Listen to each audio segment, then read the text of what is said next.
This video is brought to you by Brilliant. For the past few years, the CCP have been trying and failing to fix China's economic crisis. Xi himself has long resisted advice from the IMF and others to rebalance the economy towards consumption, instead doubling down on high levels of investment and China's geopolitically controversial export-led growth model. However, while there have been some tentative signs previously, on Tuesday we got the biggest indicator that the CCP were taking weak consumption seriously, when China's central bank announced a slew of stimulus measures designed to bolster flagging consumer confidence. So in this video, we're going to take yet another look at China's economic woes, Xi's new plan to fix them, and whether it'll be enough.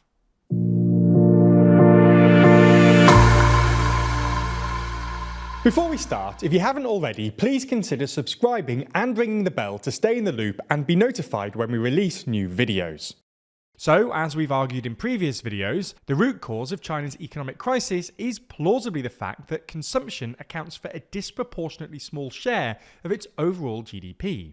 Essentially, GDP is often defined as the sum of four things: government spending, business investment, household consumption, and the difference between exports and imports. Household consumption makes up a disproportionately small fraction of Chinese GDP, something like 40%. In practice, this means that your average Chinese person doesn't really buy or consume that much stuff, and the Chinese economy is instead mostly driven by exports to foreigners. The basic reason for this is pretty simple. Through a variety of mechanisms, including an undervalued currency, China essentially underpays its workers, keeping them poor and keeping Chinese exports competitive. Anyway, all the elements of China's wider economic crisis interact with this fact. The deflationary crisis, for example, is in part because Chinese consumers just don't have enough disposable income. The property crisis has been partly caused by the fact that Chinese households don't have enough money, so have to take out massive and apparently unsustainable mortgages. Similarly, local governments have built up so much debt because they invest in these big infrastructure projects like high-speed rail or massive bridges. But Chinese consumers just aren't economically active enough to actually make productive use of these investments, which means they don't produce higher tax receipts to pay off the debts.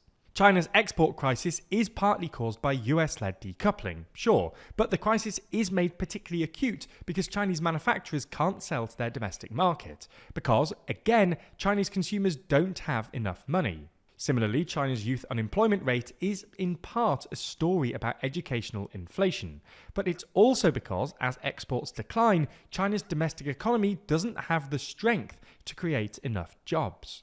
Broadly speaking then, China had two ways of responding to its economic crisis. One, it could revert to the old playbook and double down on investment and exports by building even more infrastructure with local governments and further subsidizing Chinese industry.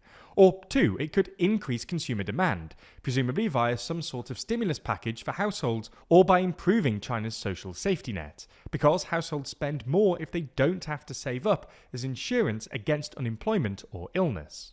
On the analysis we just outlined, this would also reduce China's overall trade surplus and perhaps some of the frictions with its trade partners, and it's been what the IMF has been calling for a while now.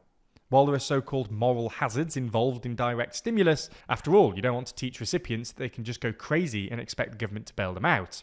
Recent experience suggests that sudden and direct stimulus can be an immensely successful way of restarting stalled economies. Much of the difference between Europe's and America's economic performance after both 2008 and the pandemic, for instance, can be explained by the fact that America resorted to massive stimulus after each crisis, including via direct cash transfers to poorer households after the pandemic. Anyway, for a long time, it looked like Xi and the CCP had committed. Beijing refused to bail out local governments or the housing sector, and Xi started talking about new productive forces as his preferred remedy for China's economic woes, which basically meant doubling down on Chinese industry, but with a renewed emphasis on high-tech and strategically significant sectors like electric vehicles, semiconductors, and AI. Interestingly, in the most recent two sessions held this March, the CCP made it clear that they were aware of the problem of weak domestic demand, but said their priority was to, quote, modernise the industrial system and invigorate China through science. This didn't go down well with Western economists, who reacted with incredulity at the idea that science or scientific advances could somehow resolve a housing crisis.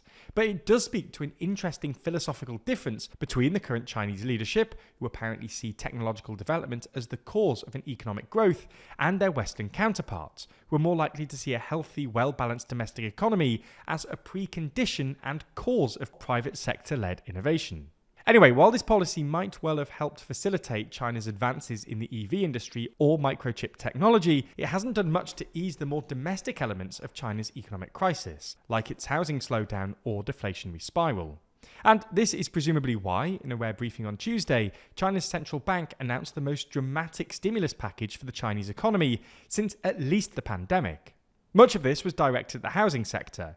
Alongside a reduction in mortgage requirements for second homes, the central bank also cut the reserve requirement ratio for banks by 0.5 percentage points, while signalling a further potential cut of 0.25 to 0.5 percentage points this year, essentially freeing up cash for banks to lend to prospective home buyers. There was also some support for Chinese equities, which sent China's CSI 300 index of Shanghai and Shenzhen listed shares up 4.3% on Tuesday, its best day since July 2020, although it remains down 1% since the start of the year. At the same time, the National Financial Regulatory Administration, the new financial sector watchdog, also announced the government's plans to recapitalise the banking sector to encourage more lending. So, will this be sufficient? Well, it depends on two things. First, it depends on whether this is the beginning of a wider shift in policy. These measures are unlikely to be sufficient to reverse the housing crisis on their own. But if they're going to be just the first of many stimulus interventions, including perhaps some direct support to poorer households, then there should be cause for optimism. Second, it depends on whether it's too late. China has now been in a deflationary spiral for at least a year, really, and whether or not these measures are enough to restore consumer confidence is an open question. Japan's experience since its property and deflationary crash in the 1990s is proof that even super loose stimulus isn't necessarily sufficient to restart an economy, once low price expectations and economic pessimism have set in. What do the world's best politicians have in common? They're willing to learn something new every day. And if you think that sounds too hard or too time-consuming or just too overwhelming for you to do, then you haven't tried Brilliant.org. Brilliant is where you learn by doing, with thousands of interactive lessons in maths, data analysis, programming, and AI. Like I said though, the real value here is that you can do this easily every day, truly committing to lifelong learning. Slowly, over time, you'll not only pick up new skills or get better at maths, but you'll also feel the satisfaction that comes with bettering yourself and staying ahead. For instance, if like many world leaders, you want to get better at handling finances, you might want to check out the ton of new data science content Brilliant has just released, all of which uses real-world data to train you to see trends and make better informed decisions. They're perfect for learners of any level to start or continue learning data analysis, with a full suite of new content covering data visualizations, algorithms, regression models, and more. Plus, you can gain additional insight by working with real datasets from sources like Airbnb, Spotify, Starbucks, and more. To try everything Brilliant has to offer free for a full 30 days, click on the link in the description.